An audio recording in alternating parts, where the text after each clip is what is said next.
Hello again, everyone. We are east of the Salton Sea now. It's over there to my right. And we're heading southeast right now on Highway 111 in California. Mountains to the left there to the east. And we just passed through the little town of Niland or Neeland, California, N-I-L-A-N-D, if you want to see where we just went. Otherwise, you can always find us on Glimpse.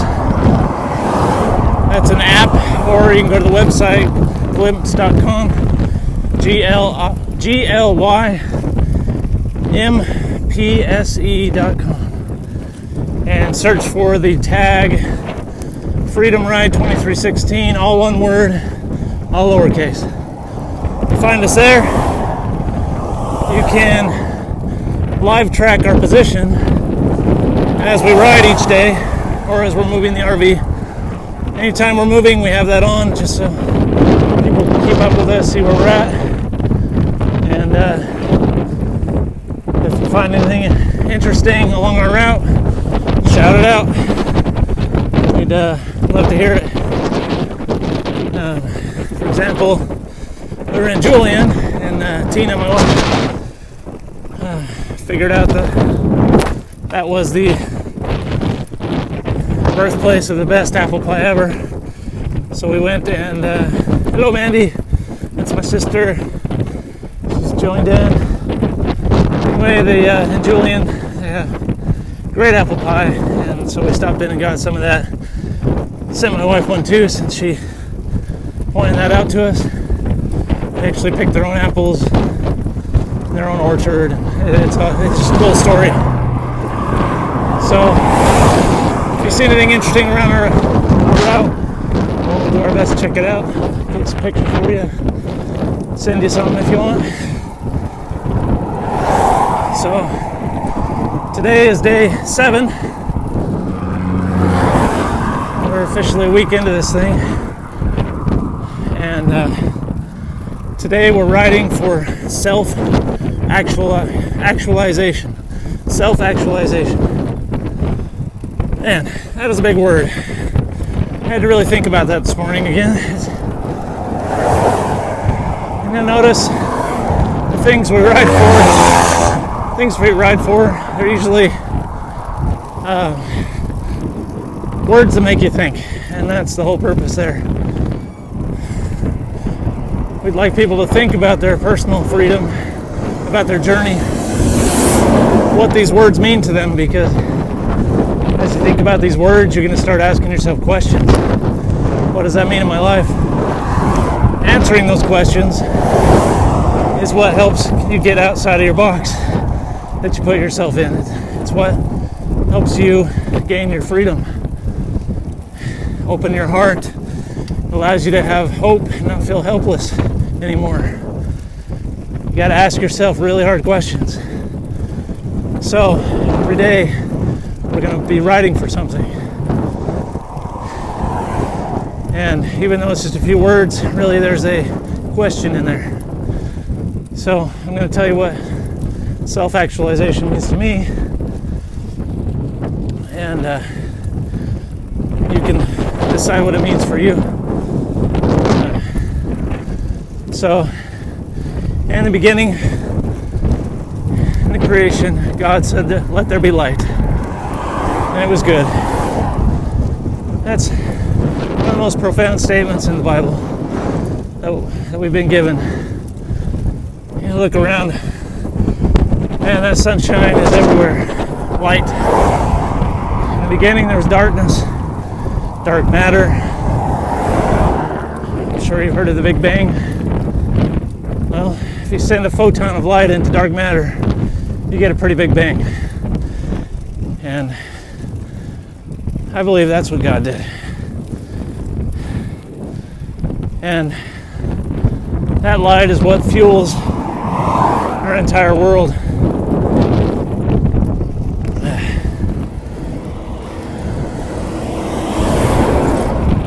So, how does that tie into self-actualization? Well,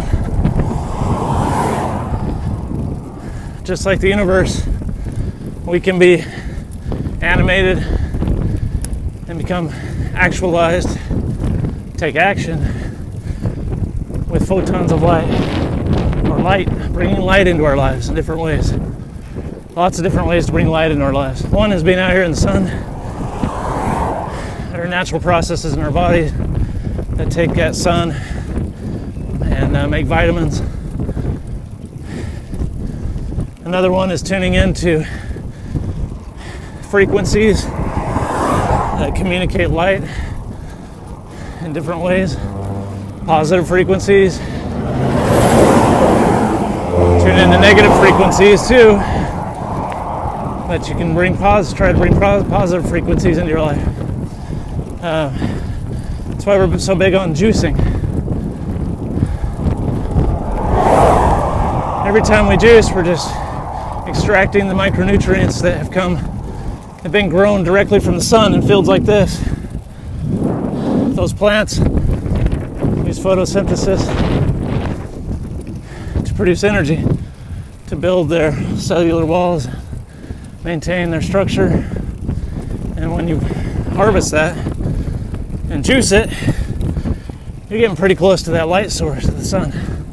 That's why green juice is so fantastic. That's why you got to drink it right away when you juice it. So that light is there. The micronutrients don't oxidize. You can get that in your body right away. Makes a big difference. As opposed to when you drink a naked juice like I showed on the other Periscope today. That's good stuff, but it's been on the shelf for a long time. That light's gone and oxidation has occurred. So the nutrients aren't going to be as strong for your body. So that's one way to bring light in your bodies. The right food. Live foods is what we call it. Live food, because they are as close as we can get to the sun. Another way to bring light into your life is music. Music emits certain frequencies. Everybody knows what it feels like to be moved by music. It's a fantastic way to improve your mood, help with depression, chase the darkness out of your life. Another way to bring light is something my awesome sisters taught me, my older sister. It's through essential oils. Those also have a high frequency. And again, you're extracting it directly from a plant, which has sourced its energy from the sun. So that's on the health side. On the wealth side, you can bring light into your life emotionally, like I said, through music, through a good conversation with friends and family, through a hug, kiss, a handshake, goodwill. It does a lot emotionally. In your physical wealth, you bring light by smiling, looking at people in the eyes, connecting, using your body language in a way that's positive and uplifting, edifying. That creates physical wealth in yourself, and it increases the physical wealth of others. It's love. Financial. And how do you bring light into your life on the financial side? That's proper giving and receiving, understanding when your relationship is business or love. Does it come free? Is it love? Or does it come with a fee? Business. And you can really be excellent at what you do. And money usually follows excellence. And it's a way for you to bring light to the world, the light within you. So many ways to bring light into your life and other people's lives. If we just choose it. Or we can choose the darkness and the other path. So You can self-actualize in lightness or in darkness, and it does set you on a path. I've gone down the depression road, and it's hard. It's a tough hole to get out of. So, you know, when I look back, the only way I got out of it was bringing light into my life. And I went and saw a therapist who pulled back the curtains, helped show me that I was a good person, and then it just continued from there. Yeah, I took antidepressants to get level again. They brought some light, helped me see through the darkness. Once I could see that, I was able to get off of those and continue on this journey. My journey started 10 years ago, and it's gotten me where I am now. Just slowly trying to find ways to bring more light into my life, and that's what the process of self-actualization is about. Bring that light into your life. Just like the Big Bang, you put light in all the corners and it just explodes. And just like the universe, you become an incredibly beautiful creation. My Uncle Joe is a great example of that. He exudes light. He's a beautiful creation.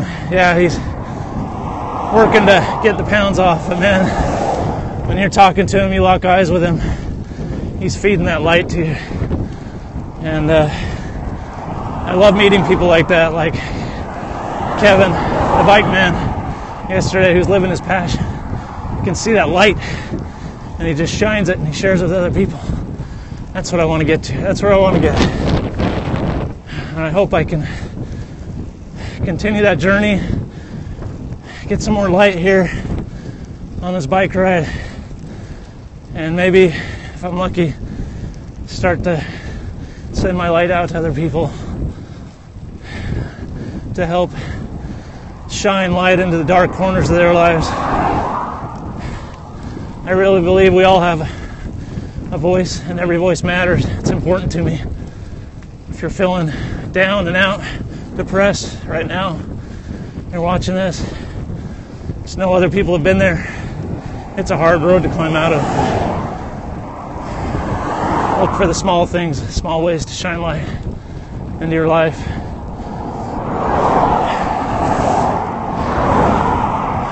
Even if it's just simple, getting your diet right. That was important for me to get out of my depression. I had to cut out the sugar and the processed carbs. I had to cut all that out because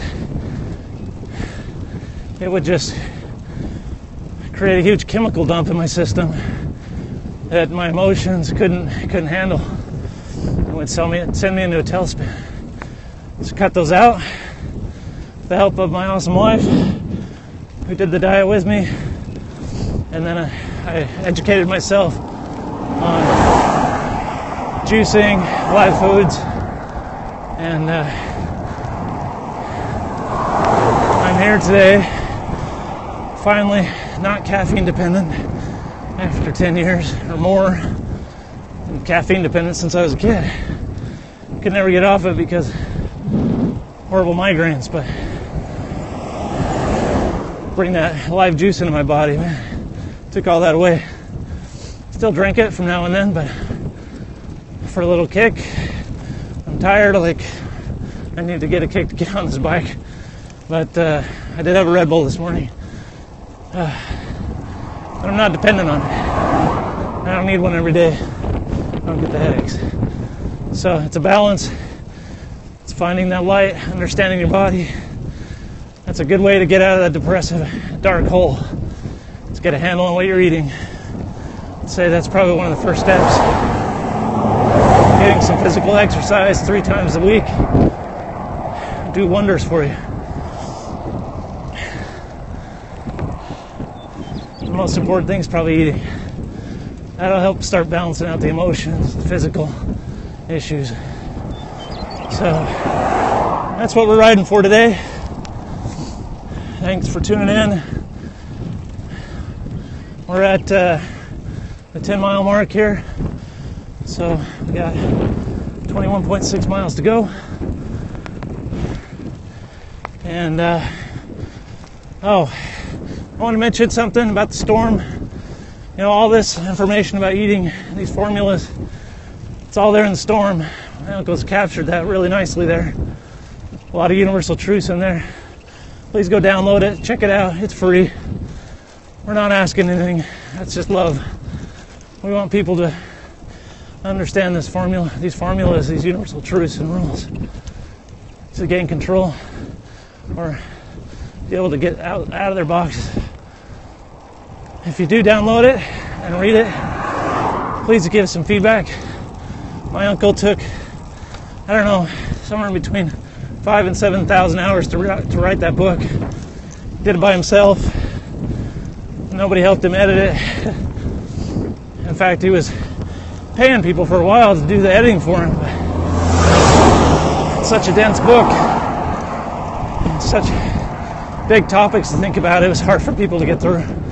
So I'm hoping that by providing this free download while we're out here, we can get enough people to help him out.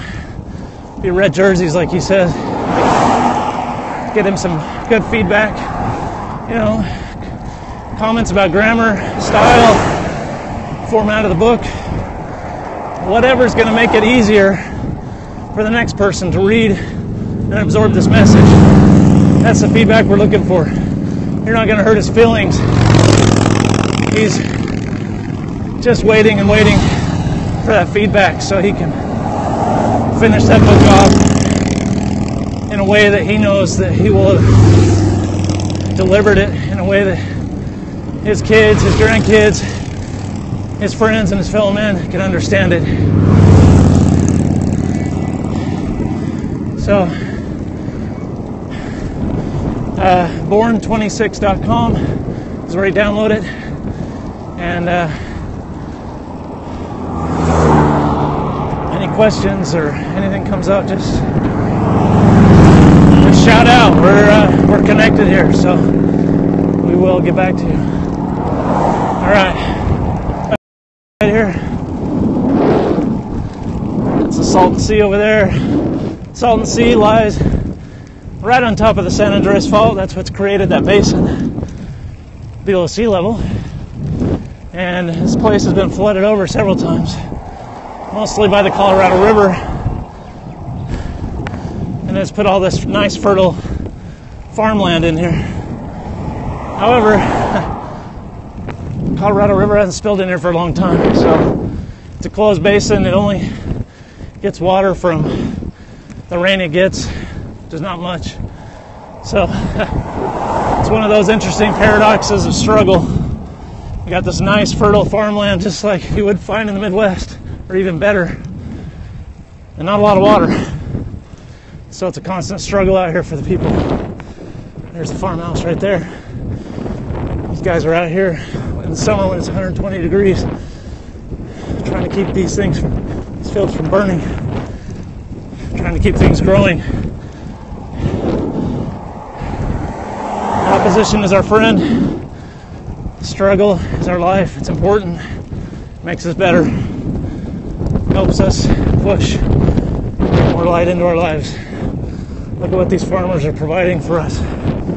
Incredible food source. All taken from this wonderful sun above us. All right.